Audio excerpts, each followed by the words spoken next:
Peter Seeger. How old are you, Mr. Seeger? I'm 29 years old. And what is your current occupation? I'm a furniture builder. Build rocking chairs, tables, bookshelves, things like that. And how long have you been in this profession as a carpenter, per se? Since 2009. And Mr. Seeger, again, what types of things have you built over the years? I've built rocking chairs, tables, bookshelves. Anything bigger than the average chair and table, your average piece of furniture? Yeah, I built a stage at a local bar, Shotgun Willie's. Some friends of mine asked me to build it for their dancers, so I built that. It's a fine stage. It's very, very sturdy. And Mr. Seeger, do you know Adriana Testa? I do. I actually met her while I was building the stage. She worked at Shotgun Willie's. Mr. Seeger, what, if anything, happened between you and Ms. Testa? Did your relationship ever develop into anything more than acquaintances? It did. When I first saw her, she's the finest lady I've ever seen. When I first saw her, I fell in love at first sight. She moved in a couple weeks later, and we had a great relationship. And just to clarify... Objection, Your Honor. They've just gone into some of that character evidence we were speaking about earlier, that they had a great relationship. Bailiff, if you'll escort the jury out at this time, please. Counselor, now that the jury has left the room, please restate your argument. Yes, Your Honor, this is the, they just went into the exact type of evidence that we agreed upon that we would exclude. He said that they had a great relationship. We've addressed the fact that we won't be able to call rebuttal witnesses. We've already presented our case, so we won't be able to address this issue with our witnesses, and we agreed that we wouldn't talk about this type of evidence. What do you propose the remedy be at this point? I guess we just asked that it be stricken from the record, Your Honor. What about Ms. McMenamin? Your Honor, yes, he did go into their past relationship being a loving relationship. Mr. Seeger didn't know what he was saying. That's not what I intended with the line of questioning. Anything else? Nothing else, Your Honor. All right. Well, the objection is sustained. I will pursue it to the discussion in pretrial. Since there has been no mistrial motion that has been made at this time, I will caution the jury to disregard that comment and erase it from their brains. Hopefully, they will not have any recollection of it. Bailiff, you may bring the jury back in at this time. Ladies and gentlemen, please disregard the previous answer provided by the witness, Mr. Seeger, to that question. It is to be stricken from the record, not to be considered by you in any way whatsoever as you go forward with your consideration of the facts and evidence in this case. Now, Mr. Seeger, sorry, thank you, Your Honor. Mr. Seeger, let's move a little farther along, more towards the events of June 14th, 2014. Sure. Now, without going into too much detail, you said that you and Ms. Testa lived together. Where did the two of you live? We lived right here at the trailer park. We had a little trailer. We lived together there. And do you remember when the two of you began living together? Yeah, we started living together about a couple weeks after we met at the bar, so in 2009. You mean 2014, Mr. Seeger? 2014. And so was that early March, mid-March when the two of you moved in together? Yes, about mid-March. And Mr. Seeger, when did the two of you stop living together? Right after that whole incident, the reason that we're here today. Yes, Mr. Seeger. And let's talk a little bit more about that day, June 14th, 2014. What were you doing? Well, we were at home, and Adriana was getting ready for work, and I just went to the storage unit and got a couple of my grandmother's fine china pieces, and I grabbed my favorite picture of Elvis, and I was going to hang it in the trailer. Tell me more about that painting, Mr. Seeger. What does it look like? Yeah, it's a fine piece of art. It's Elvis is in his white suit. It's on black velvet. It's absolutely beautiful. And while you were trying to hang this painting of yours, what was Adriana doing? Well, she was getting ready for work, so that means she was drinking vodka and taking her Xanax. And Mr. Seeger, how often would Ms. Testa do this before work? Every time, ever since I've known her. And Mr. Seeger, that day you said you were trying to hang a painting, right? Right. And what happened as you were trying to hang the painting? Well, I got my my tool belt, some hardware for the picture. The picture didn't have anything to hang it on the wall with, so I had to fasten some hardware on the back of it.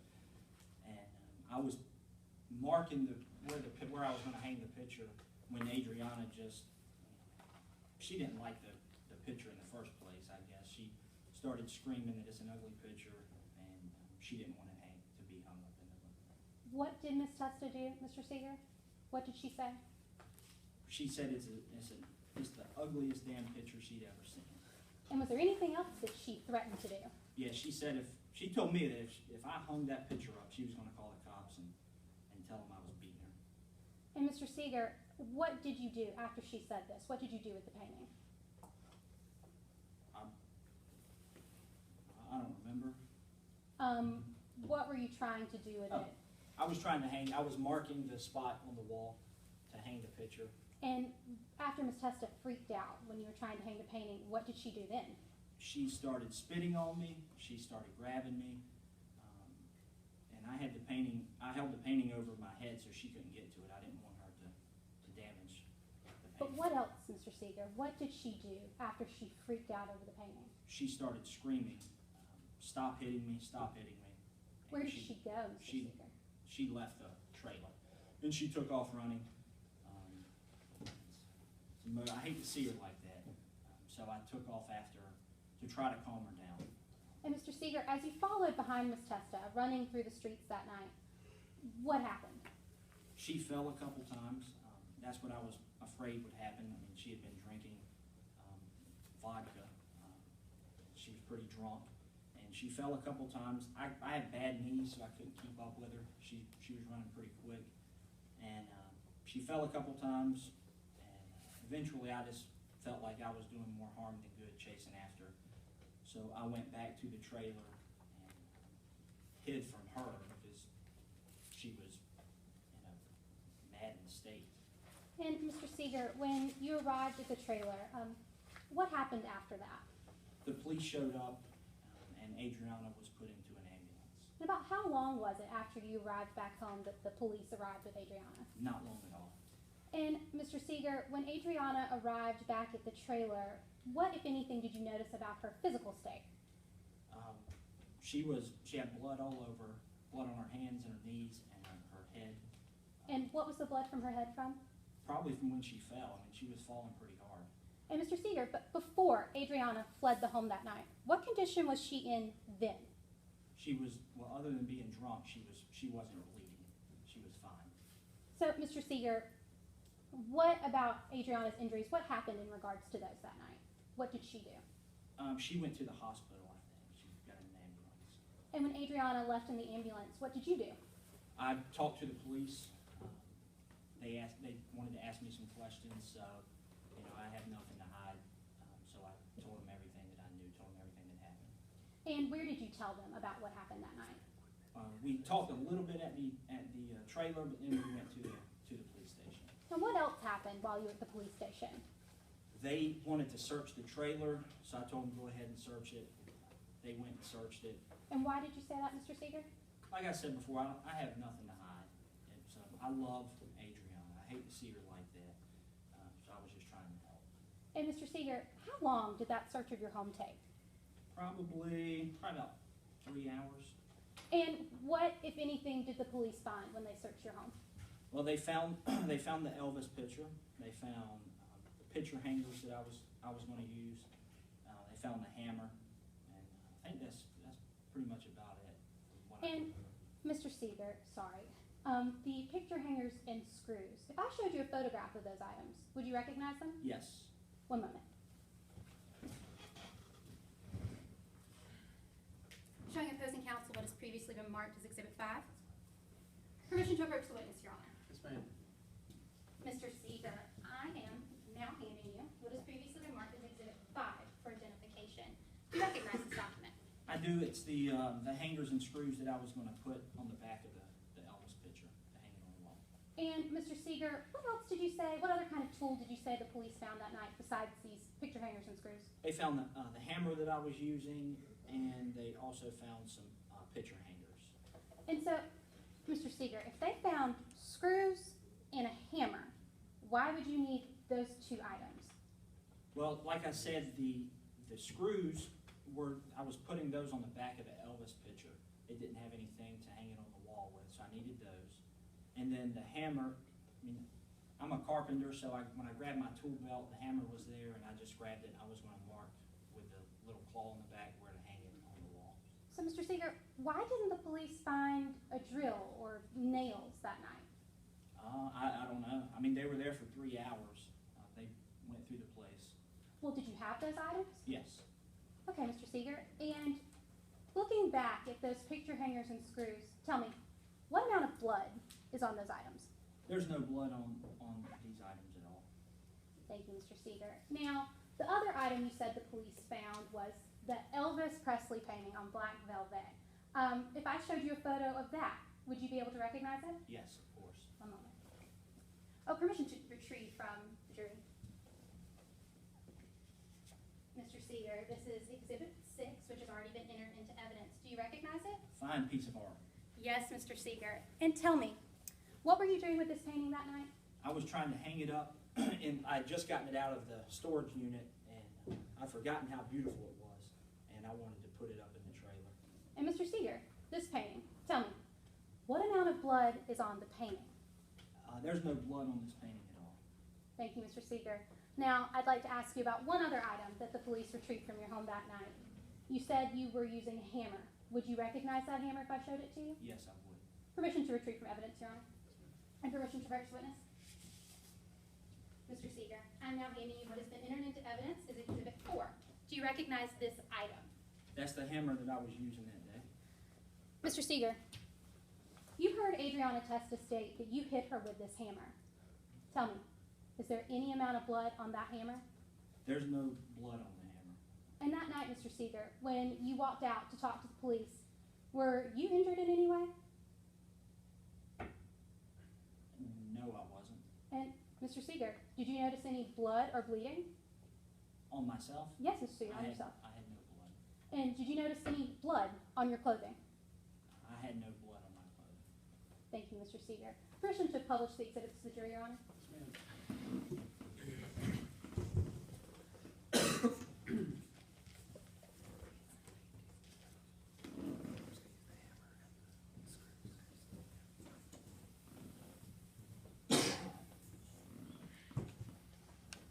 Counsel, cross-examination. Yes, sir.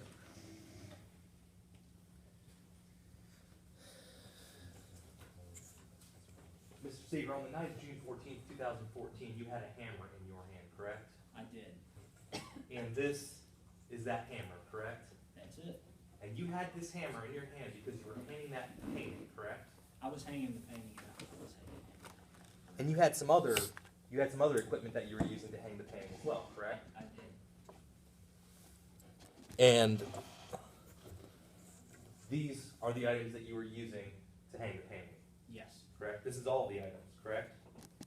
I was using those. I had some picture hangers and some nails. Your Honor, I would just like for permission to see the item that counsel is holding up.